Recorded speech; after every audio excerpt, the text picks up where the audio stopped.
Day 3 namin ngayon, pero actually parang day 2 lang kasi nga yung day 1 namin na-late ang aming flight. Kaya shout out sa'yo, Cebu Pacific. Grabe, ang tagal. Kaya eto, samahan nyo kami sa aming gala around Tokyo. Naglalakad-lakad kami kasi yung Airbnb namin nandoon. Residential area kasi ito. Kaya eto, feeling local ng lola nyo. Mula sa tinitirhan namin, tumawid lang kami at mga 5 minutes nandito na kami sa Yoyogi Park.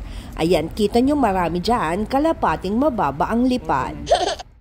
At habang naglalakad kayo, talagang mafe-feel ninyo ang nature. Marami ditong puno, mga naglalakad-lakad, nagja-jogging, nagde-date. At ayan po ang kadate ko. Ito dapat yung cherry blossom. Kaya lang syempre, hindi na cherry blossom. Meron mga ilang roses. Ayan, ang ganda no? Siguro punong-puno dito ng mga bulaklak kapag nagbo-bloom na yung mga flowers dito. Ayan, may yellow rose. Doon no, hindi na ata rose ito. Basta may bulaklak din dito. Tsaka doon.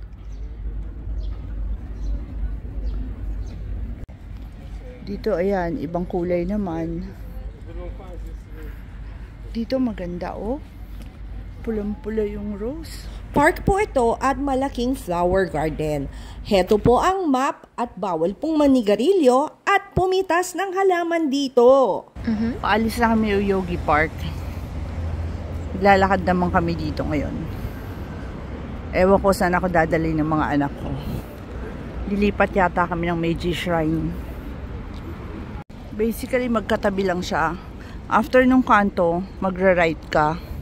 Tapos, magra-right ka doon. Makikita mo na ito. Andito na tayo ngayon. Sa Meiji Shrine. At syempre, pictorial muna kami ng mga anak ko. Lakad tayo ulit. Punta tayo doon. Alam mo, every time yata pumunta kami ng Tokyo, talagang nadaan kami dito. Hindi na ho kami aakyat hanggang dulot sa shrine.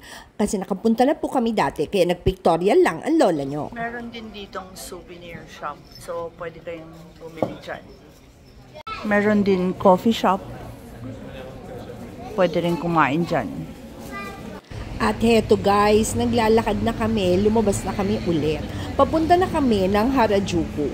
Walking distance lang siya mula sa labas ng Meiji Shrine. Abot tanaw mo na. At talaga naman, para sa mga mahilig mag-shopping, saan ka pa? Dito ka na. Ang dami-dami pong mga tindahan ng damit dito at kung ano-anong make-up, lahat na nandito sa Harajuku. At heto na po ang papuntang Harajuku. Sa kanan po ninyo makikita ang Harajuku at talagang maraming nagpapalitrato dito. Napakaraming turista at marami po kayong mabibili dito. Heto na po ang Takeshita Street. Siyempre, nagpa-picture din ng lola nyo. Pahuhuli ba naman ako? Nagpicture din kami ng mga anak ko at pamangkin ko. Wow! Para sa mga first time pupunta dito, ano ba ang ine-expect ninyo? Siyempre, marami ditong street food. Lahat pwede nyong matikman dito. May mga coffee shop din dito. At meron din silang coffee shop na may mga aso. Marami nagbebenta ditong mga damit. At siyempre, ang paboritong tindahan ko, Daiso. Alam nyo naman ang kaligayahan ko, yung mga mura. Lola niya nag-Daiso pa dito. Dito pa ako bumili nito kasi maganda eh. At heto na ang lola nyo, lalafang na. Tara guys, kain na tayo at nakamute ang lola nyo at baka magalit sa akin yung mga Hapon dito. Heto na po ang restaurant tour. Nakatingala lang po ang camera ko at baka may makunan akong mukha. Ay, mademanda pa ako dito. At heto, umu-order ng mga anak ko at pamangkin ko. Hindi ko naman po alam kung ano ordering ko at syempre turo-turo lang po ako sa picture. Pero literate na po yung mga tao dito at meron naman po silang English menu at kaya na rin po nilang magsalita ng kahit pa konti-konting English. Heto po ang menu, tingnan nyo na lang at inaatake ako sa puso sa presyo. At heto na po guys ang aming mga in-order. Ayan po ang akin. Curry po yung sa akin. Sa kanila hindi ko po alam. Pare-pareho pong may hiwa ng baboy at iba-iba lang po ang sauce at pagluto. Ayan na po guys yung mga pagkain namin. Ayan, namnamin na natin at lalafang na kami. At syempre, mawawala ba naman ang aming selfie? Heto po ang aming inumin. Hindi po beer yan, tubig lang.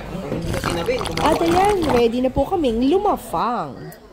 Ready na akong lumafang. At bago magkalimutan, mag-click ng like and subscribe button para updated po kayo sa mga uploads ko. Tara guys, kain na tayo!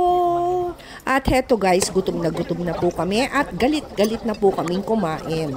Kasi hindi po kami nag-agahan. Actually guys, masarap po yung pagkain dito at siguradong magugustuhan ninyo. Heto nga po pala ang mga itsura ng mga in-order namin. At talaga naman, nang iinggit lang ako.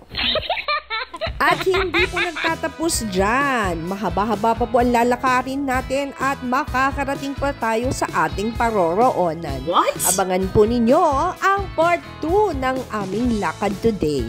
Hanggang sa susunod na upload. Bye-bye!